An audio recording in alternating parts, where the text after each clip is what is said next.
Welcome to the Braver Angels podcast, a new way of talking politics. I'm your host, Ciaran O'Connor.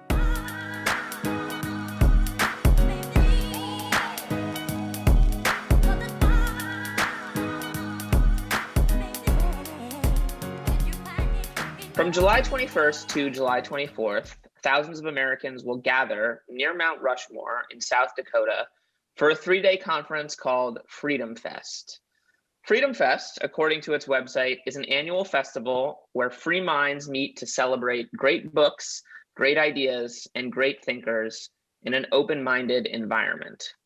The festival is billed as nonpartisan, and it's a movement dedicated to liberty. It's deeply popular with libertarians, and speakers this year include Governor Kristi Noem of South Dakota, Dave Rubin, Larry Elder, John McWhorter, and many others who are generally considered conservative or heterodox thinkers. Braver Angels will be sending a contingent of volunteers and manning a booth at FreedomFest to spread the word about our work and encourage festival goers to check out Braver Angels and hopefully participate in an event. We're dedicated to maintaining and building and sustaining ideological diversity at Braver Angels, from Black Lives Matter to the Tea Party, socialists, hardcore members of the Tea Party. We welcome everyone. And we're especially keen on attracting free thinkers across the spectrum. And I'm sure we'll find plenty of new Braver Angels that week. So my guest today is Valerie Durham. She is the executive director of FreedomFest. I wanted to have Valerie on to talk more about the festival and also have a wider conversation about the political landscape, the potential intersection between classical liberalism, viewpoint diversity, and depolarization, and what role libertarians might have in bringing us together. So Valerie, welcome to the Braver Angels podcast. Thanks so much, Ciaran. I'm excited to be here and talk about FreedomFest, but also to talk about your mission, which I feel is greatly aligned with the approach that FreedomFest takes, which is kind of, in this day and age, a little bit bold. and brave, you might say. Yeah, we quite brave, yes, and angelic. Well, exactly. You got to have a little bit of that loftier, higher sensibility, because it's so easy to get pulled into the fray. But I've been the executive director of FreedomFest since fall of 2014. 2015 was my first conference that I directed, and it was interesting because I come from a dance background. So my experience was in putting together dance conferences or dance performances, really. And a lot of those same elements were there, but all of a sudden I'm dealing with senators and presidential candidates and major, box. We had George Foreman that year, and then Donald Trump showed up. And so talk about diversity of opinion on our stage. So it's been an interesting experience as we have dealt with a lot of different viewpoints, and that's really the goal. We try not to use political labels at FreedomFest because we want to get into the debate. And we find as soon as you slap a label on somebody, then that's what they are, and they're pigeonholed in that box. And if you align with them, you listen, and if you don't align with them, you tune out.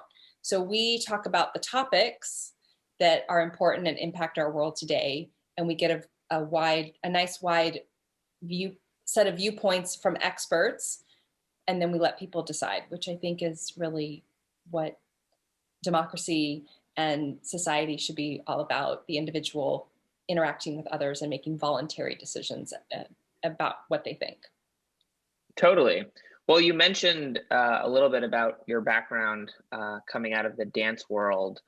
Mm-hmm. What made you want to lead the festival? How did that happen? Yeah. And what attracts you to this kind of work? Well, thank you. That is a fun question for me, because it's multifaceted why I ended up in this role. Some quite practical and some quite philosophical and even metaphysical. So I am still a dancer.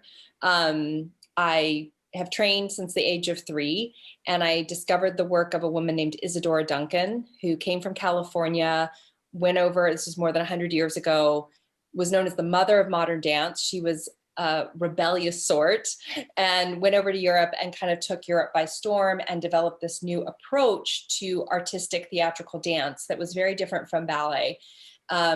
And so I was really attracted to her approach dance, which was highly individualistic. It wasn't the idea you're going to be in the corps de ballet and look like everyone else. She said, when Valerie Durham dances, it's going to look very different than when Ciaran dances, or when, she dances or whatever. And I loved that diversity. So that was already in the mix.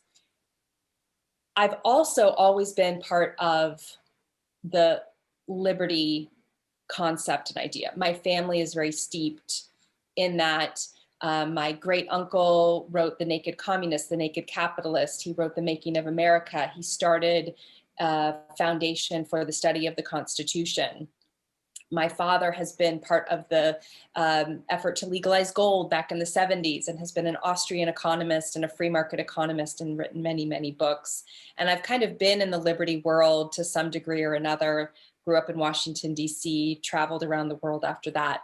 So in 2014, I had come out of graduate school. I went to graduate school for dance, which also had an influence on me in terms of my sense that we need to be less partisan politically.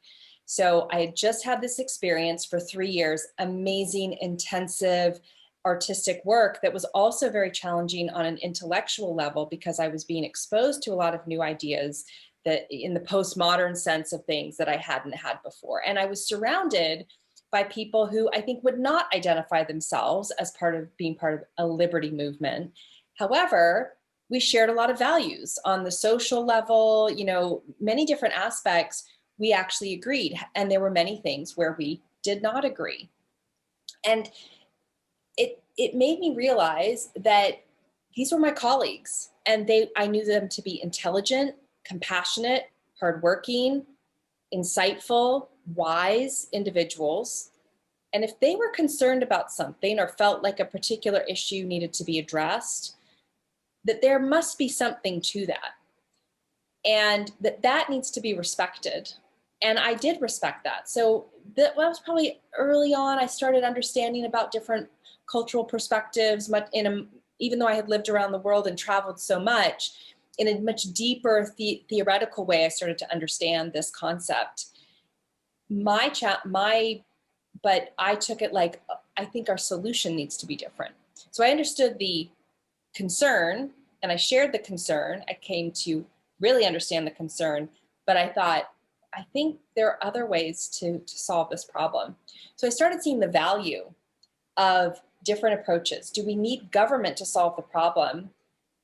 Maybe not, but that doesn't mean that the problem doesn't exist. And sometimes that's what I see as the challenge, is that if the other side has a problem with something, then you deny it even exists, instead of saying, okay, let's take this on and let's find the best way to solve it. So I just had this experience. I go into the world, I'm going to start a dance school, everything's going to be fantastic. And of course, it's very challenging to make I really honor people who can make a full living doing dance. So this opportunity came along, and I took it because I could still keep doing my dance and have I feel like I'm mirrored. So my right side of the brain could be stimulated, and my left side of the brain could now also have the stimulation.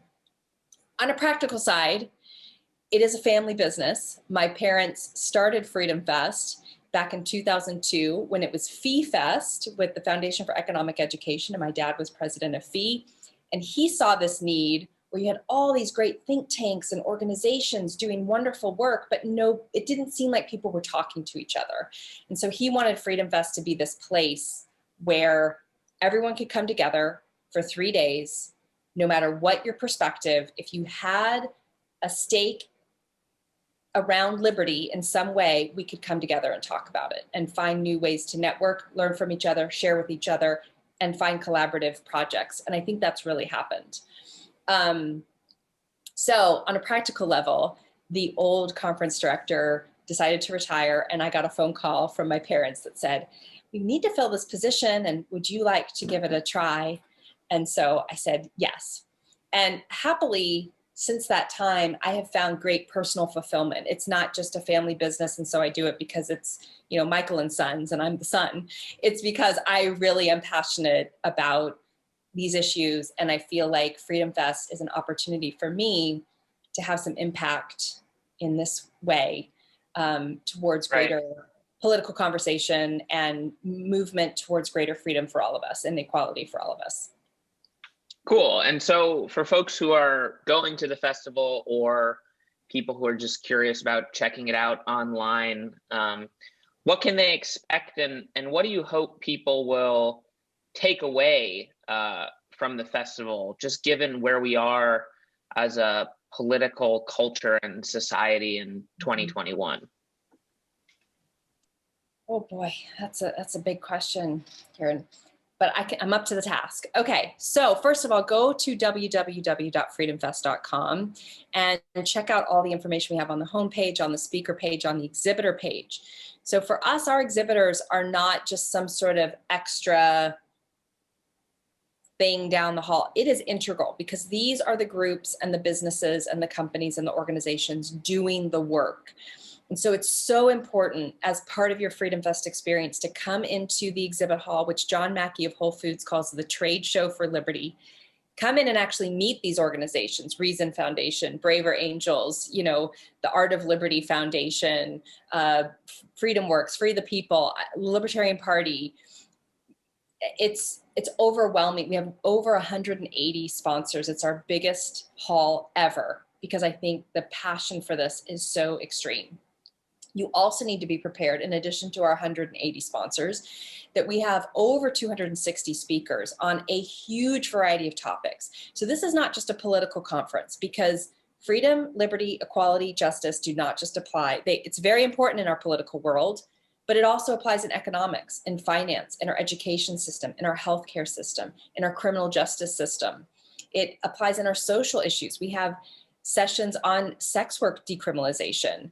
We have sessions on modern monetary theory. We have sessions on taxation. We have sessions on election validity and ranked choice voting. So we're getting into a lot of different areas, climate change and philosophy and technology and the future of longevity. We talk about health. We talk about so many different things. So there truly is something for everybody. You do not need to be a policy wonk to come to Freedom Fest. If you like that, that exists. But you can also go to a session on jazz and talk about the free associative quality and spontaneous order of jazz, which is super, super fascinating. We have a full film festival that's dedicated to libertarian themes of choice, accountability, and individuality. That's running at the Elks Theater 2 blocks away in Rapid City. So 160 sessions, main stage speakers like J.P. Sears, Tom Woods, Dave Rubin, John McWhorter, as you mentioned, Governor Noem, Senator Loomis, Senator Mike Lee, Representative Davidson, Mark Meckler of Parler is going to come talk about that whole drama, not just from an advocacy for Parler, but what are the broader issues involved in censorship and free speech? And are these big tech companies actually working as private companies if they're being coerced by the government to have these policies in place? It's a very fascinating conversation that I think a lot of us have a huge stake in how we go forward, in how we communicate and interact with each other, and social media is a huge part of that. And to shut down voice in that area is not a great thing, and we've experienced that at Freedom Fest. The last thing I'll say about Freedom Fest is that it's not only an opportunity to engage with all these organizations, hear from these great speakers, listen to and engage with, ask questions about, which we really encourage the audience to get involved in the conversation and share their knowledge, because we have incredibly intelligent attendees at Freedom Fest. We also have fun, and that's really important too. In this world that's so heavy and divided, we have parties and socials and dancing and music, live music and live painting events. And so we go hiking, we do yoga, we have so much fun, in addition to the important work of wrestling through these issues and trying to get to the truth. So in terms of, maintaining ideological diversity and exploring disagreements and sort of exploring different conceptions of liberty and freedom and equality. I noticed there aren't too many speakers or organizations on the left. Is that sort of a function of the culture and tradition of the festival, or, you know, did folks you reached out to on the left just not want to participate because they felt outnumbered? What's sort of the reality of that asymmetry? It's a great question. I'm super excited Naomi Wolf is coming this year to talk about some interesting things that she has to share. So when I came on board, I would say we leaned more conservative, even though we called ourselves a libertarian event. And I've kind of brought us back more to that libertarian base, because there are other groups that kind of serve that conservative community. We love our libertarian leaning conservatives. We also love our libertarian leaning leftists, or left leaning libertarians, or however you want to call it, which I hate using those terms, but there's so much that we can learn from that side. And they are highly underrepresented at Freedom Fest. And it's not from a lack of trying. I do think because of our history, you know, we'll have people look and say, oh, you had so-and-so here, and no, they don't see that other side, and they think, oh, it's not for me. However, we've also had full-on conversations with people about this, like diversity of opinion, and how important it is to get these different perspectives on the stage. And then in particular, it does feel like the conservatives are more willing to show up and say what they have to say. And people on the so-called left, and again, I don't like using that term, but it's a term that everyone understands, are often unwilling to come engage in that way.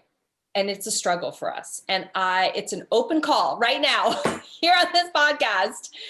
If you are a left-leaning libertarian with a point of view that needs to be shared and countered, you know, we definitely want you. Email us today.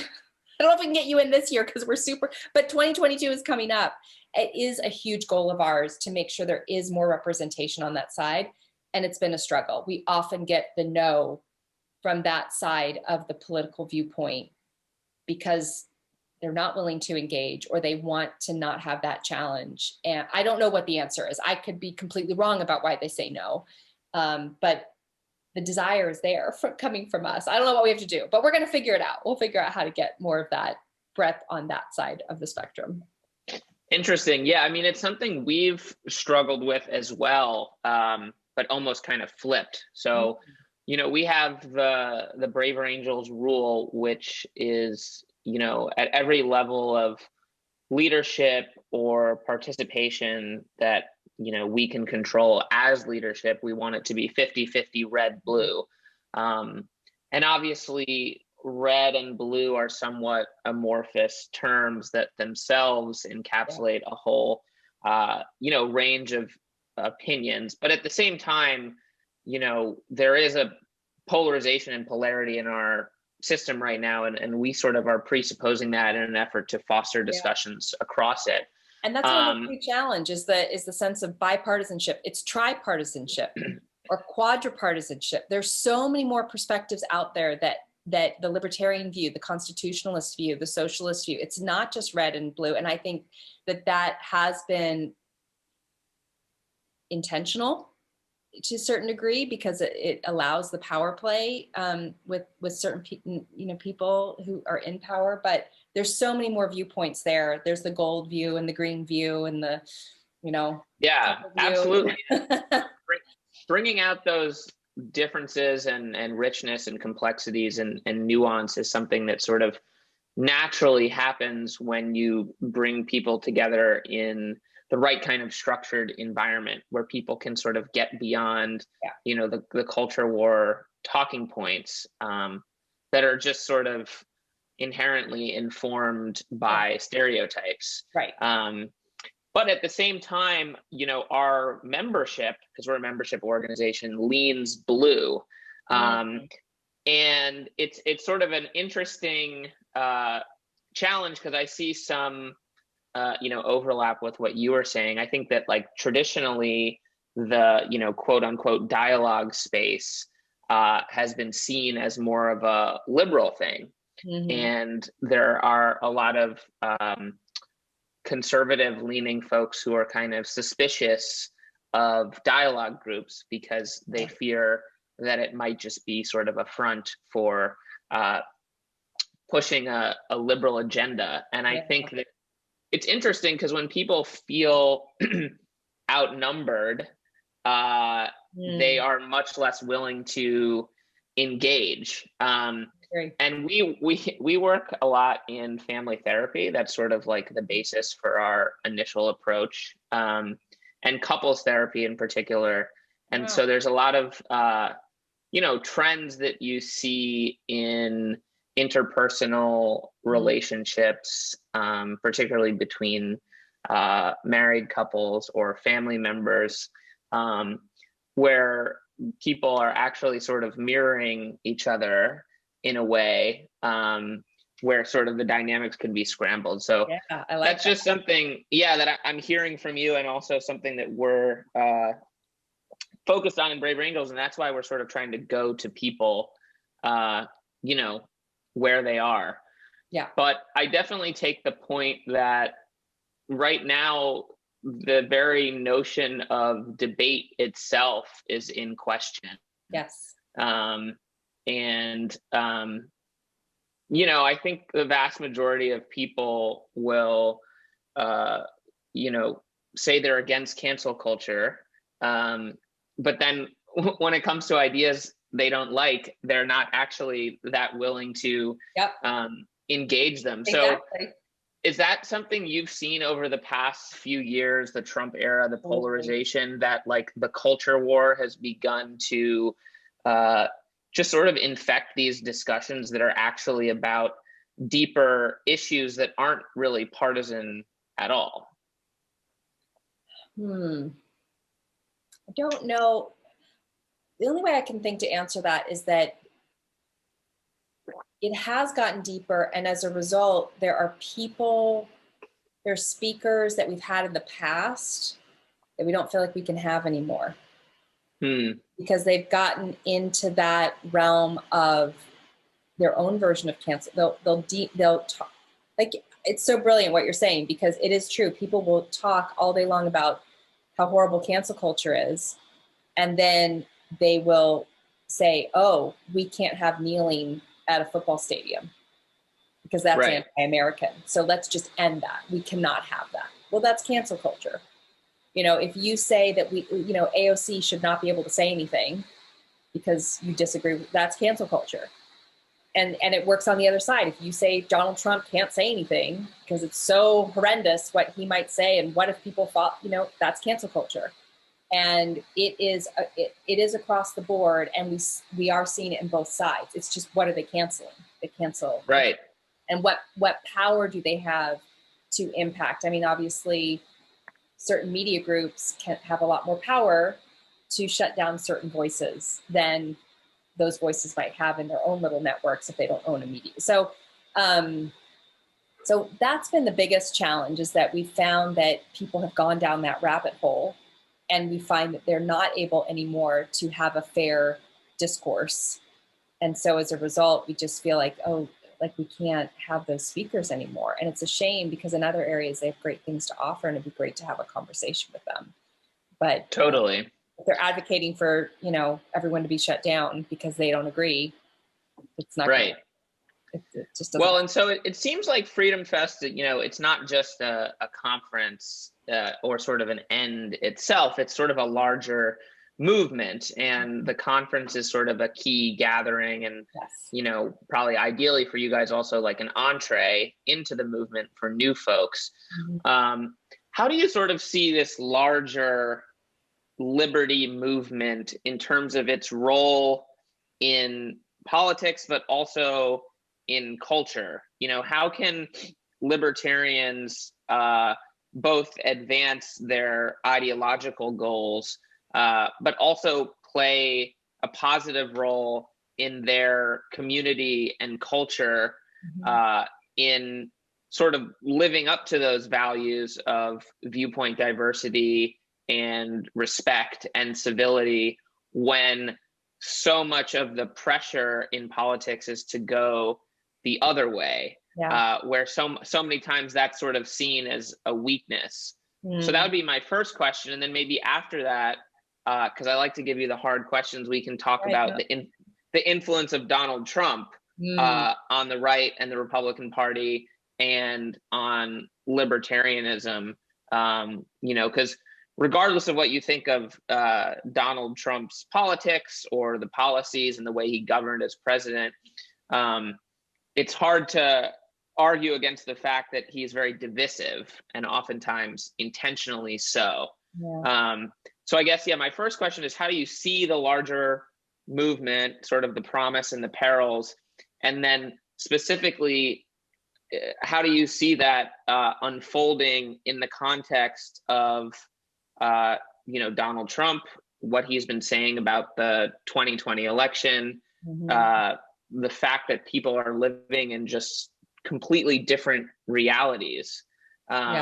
Sort of a tangled question, but I think you see what I'm getting at. But so maybe we can open that. A tangled world. What can I say? That's the problem. It's not, easy. And that's the thing. We so often want to just say it's this. And I know my mind, I'm always searching for the answer. And one of my reminders, I have like little affirmations that come up, is like, there may not be an answer. It's about what you're experiencing now and what can you put forward into the world. It has nothing to do with the answer. And I think that's one of the things that we're always looking for, the answer. In terms of libertarianism, there's a huge opportunity for both the libertarians as a party, but also libertarianism as a philosophy to move forward here as a solution point. Because no matter this is my experience. I'm not a libertarian purist. I believe in that there are many different points of view. And as long as we're coming together around this concept of greater individual choice, accountability, and individuality, less government involvement, how we get there, specifics, we can work that out. But let's come together around this concept. Not everyone's with me on that. We do have the problem of the purist, which they wouldn't call that a problem. They call it the problem of the impurist. Right. So there's that little dynamic within the libertarian world that we have to work out. And I hope that we will, because I think what we have to offer is super important and extremely life affirming. That we, across the board, libertarians are highly optimistic about the human individual. And I like that. I also like that we apply our principles very uniformly, even when it's not necessarily convenient.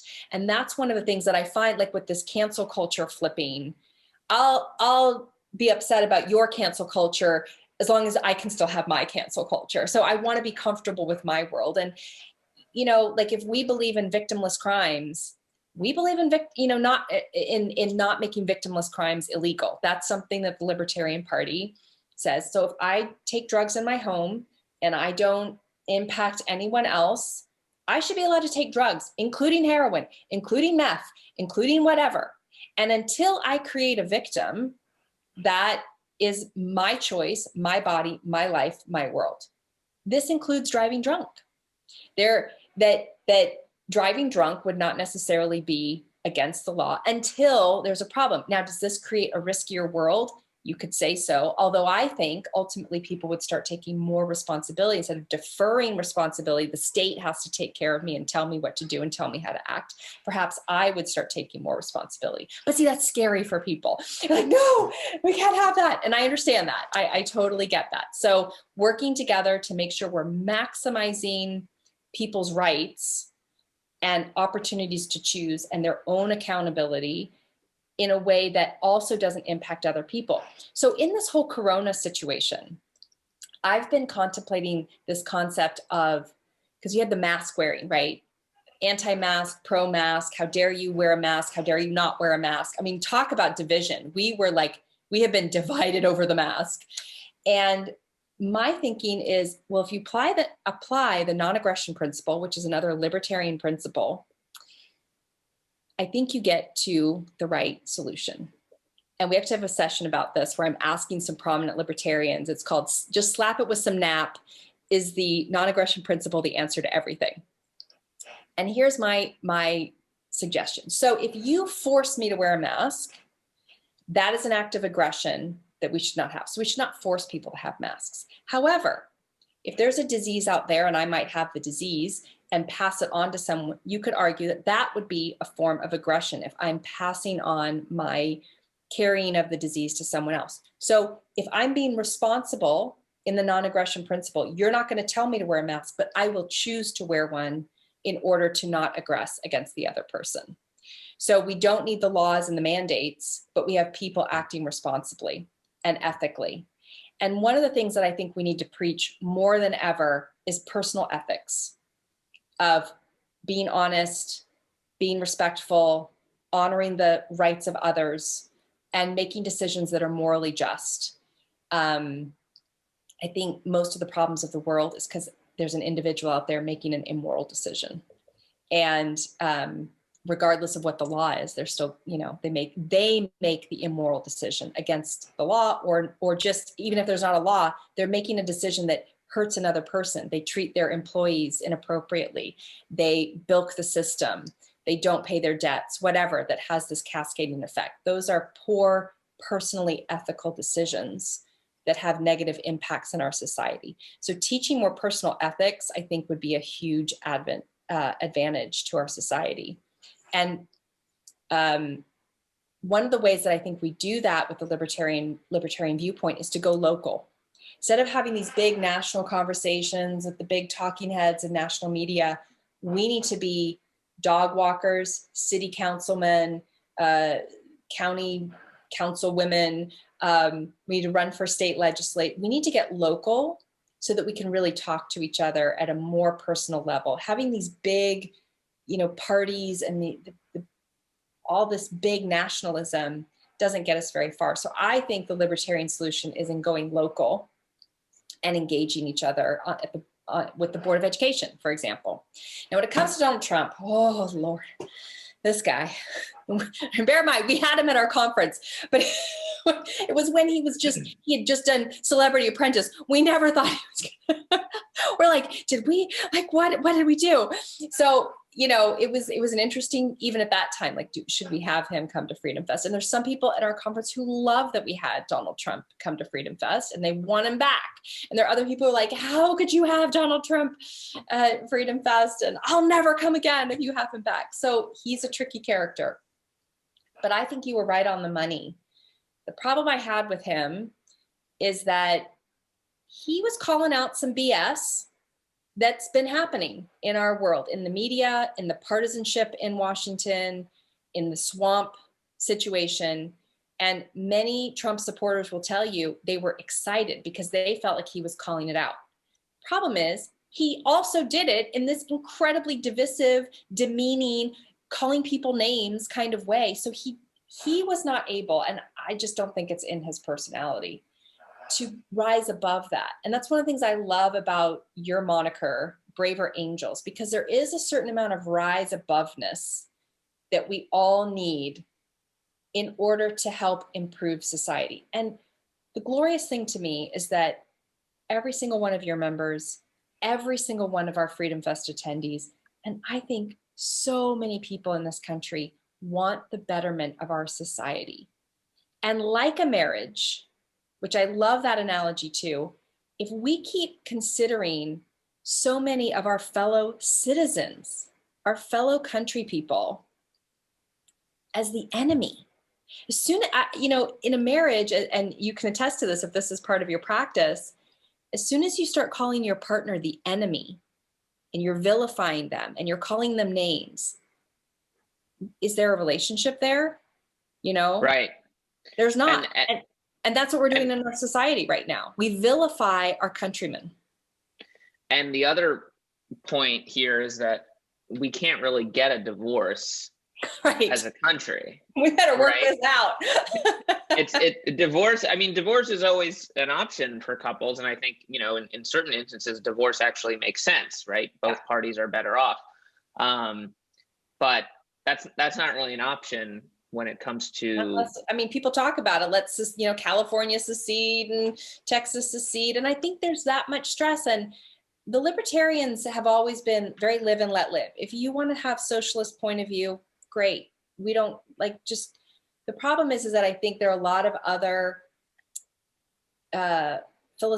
philosophies and principles where I feel like I need you to do that too. So if I'm socialist and I want to live in a socialist world, I need you to live in a socialist world too. And if you don't want to, too bad, too sad, it's what I think is right. And that's where, so if you want to live in a socialist world, can you find the other socialists who want to live in a socialist world, but leave us libertarians out of it, kind of thing. And likewise, I think people who are anti-socialists and say you can't have that, I'm not necessarily sure that that's the correct thing either, at least from a libertarian point of view. I just don't want to be told how to live. I get told how to live all the time.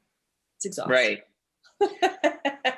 Another question that occurs to me is, one thing that's been in the news a lot and is such a key flashpoint between people who have different views is sort of the nature of democracy itself. And obviously this is kind of manifesting in a lot of ways, most notably right now, sort of the fierce debate about voting laws. And some people talk about voter fraud. Other people are talking about voter suppression. Yep. And I wonder how libertarians think about this issue, given that it's government who is controlling the procedures and regulations of voting. So are you guys going to be exploring that specific topic at the festival? That's something we've been talking a lot about at Braver Angels, and really cuts to the core of why this is so raw for people, because both sides are essentially accusing the other of being anti-democratic. Yes. And merits aside, I mean, I and everyone else have their own opinions about what is true and what is not true. And I do think there is, objective reality. But again, the point remains that the two sides are sort of mirroring each other. And when you get to that point of saying, you are actively trying to, strip me of my ability to have a voice, that's when you start seeing the rhetoric get more violent. Yes. That's when you start seeing people begin to justify or at least tolerate or excuse violence in the name of political objective. So I wonder how libertarians are thinking about this specific aspect, and if you hope that FreedomFest can be a way that people can sort of rise above that issue to sort of keep in mind that we all are Americans and we all do need a voice in the political process. That's a really wonderful insight and question, and I appreciate that very much. And I think you're dead on that this is really at the heart of where we've come to we're coming all the way down to the vote, and the heart of how important we feel that is, because it's the individual's voice, which just goes to show how much that individuality, the free choice of the individual, is at the heart of our nation and our culture, because everyone does value it so much, and we don't want it corrupted in either direction. We don't want it corrupted by being defrauded, and we don't want it corrupted by being suppressed. The problem we have, and this is where libertarians would sidestep this argument a little bit to, I think, the root cause. So for a libertarian, the problem is that government has grown too big and the stakes are too high, which is why you have the problem of fraud and suppression, because you have people for whom they need and want that power. Government now impacts every single aspect of our lives, to the point that I have to cover my face because the government said, not because I choose to be healthy and to protect my fellow man, but because the government now says I have to wear something on my face. So that's how far we've gotten in the power of government. So why are there so many lobbying issues? Why is there corruption? Because there is so much concentrated power in government. Government is supposed to be small and local in a libertarian view. And when you do that, you know your voter. the person who's voting, because you're voting about local small issues. It's not these tens of thousands voting at the national level where all this suppression and there's not so much at stake. So libertarians would argue this is the exact reason to keep government small and local, because you're going to remove that power struggle. And that's really what's going on. That's why you have election fraud and election suppression, because people are trying to get power. And the government has allowed this small group of electeds to have so much power over our lives. So the stakes are huge. So that would be the libertarian response. If you reduce the size of government, you reduce the impact of that. Once that happens, I think libertarians are very interested in ranked choice voting. We will have a session on that, and Rank the Vote organization is coming. And that opens up some really interesting ideas, because you no longer have the concept of the wasted vote, because now you can vote in ranked order and those votes can still count. So you don't have to think, I'd like to vote for Joe Jorgensen, but oh my gosh, what if Trump wins? Or, oh, I'd like to vote for Joe Jordan, but oh my gosh, what if Joe Biden? And again, right. Stakes are so high. So now you can vote for Joe Jorgensen and your second choice and your third choice, or your none of the above, which is very popular among libertarians as well. Your nota is very key. But ranked choice voting, once we get to the dissembling of all this incredible power we have continually imbued, and then that's why, so the more you see money in politics, it's because there's power in politics, and we keep giving our government more power over our lives to tell us how to live. And so then there's more at stake, and the people who want the power are going to invest more, whether it's a corporation or a lobby or an issue or an actual politician. They're going to, it attracts a different objective, I think, than the original intent. So that would be my answer. It's not really about fraud or suppression. It's about power. Interesting. Yeah, I think I like what you said about the notion of individualism sort of running bone deep in American culture.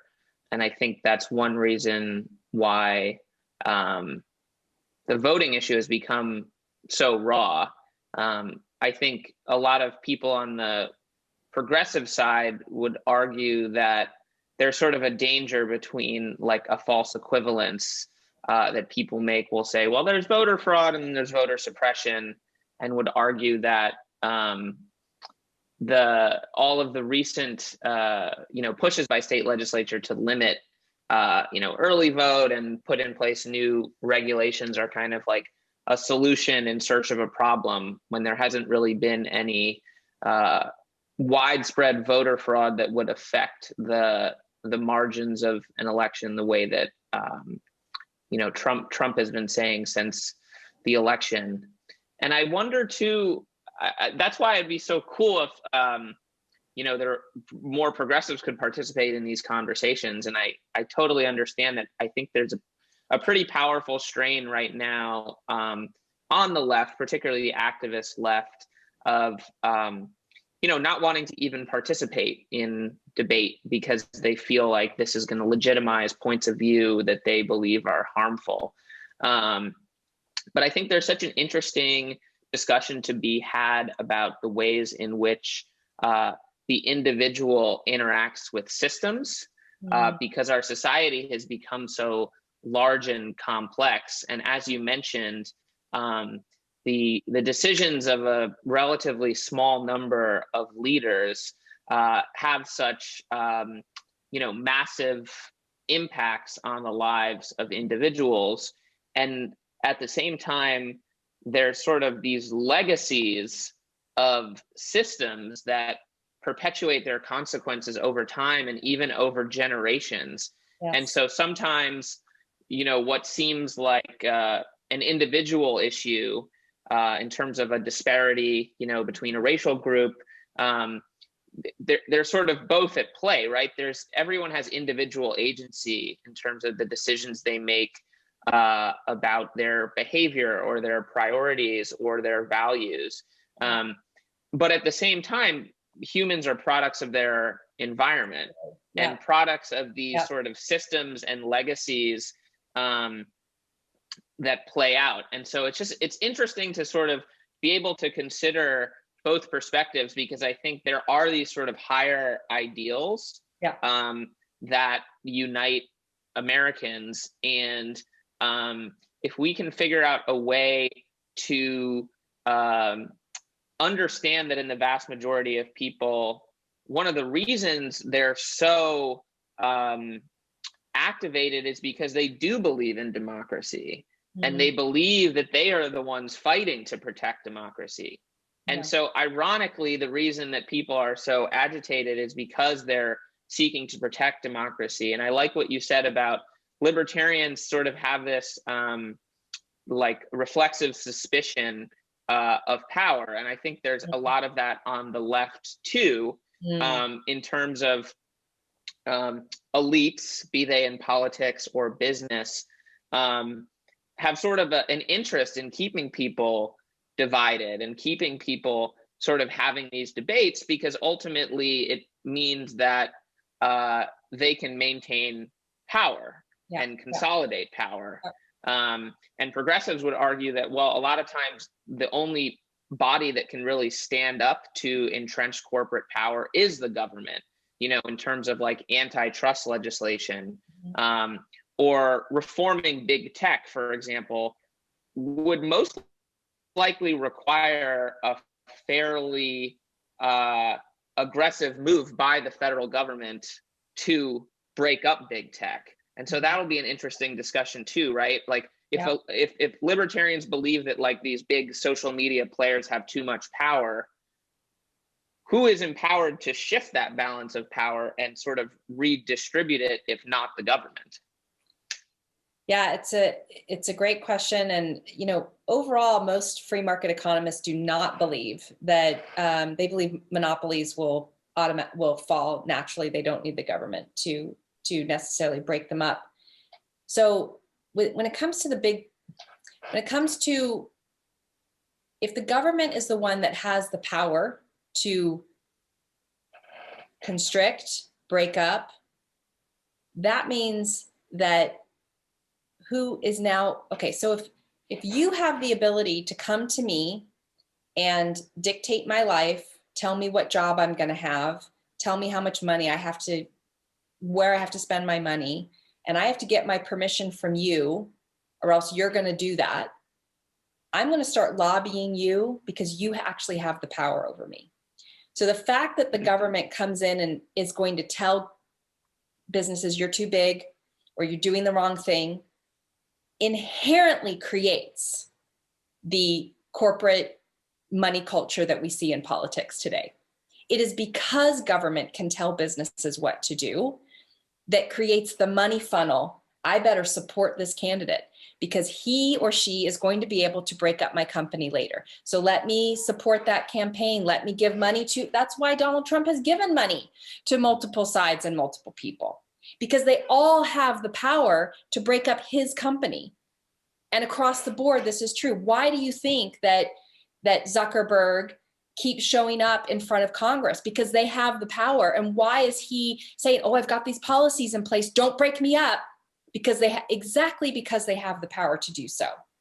So the reason that we're having all of these censorship issues, the reason that we're having all of this money in politics issue, the reason we're having all this corruption in politics issue is because these electeds have the ability to come in and say, I will break up your company if you do not do what I think you should do.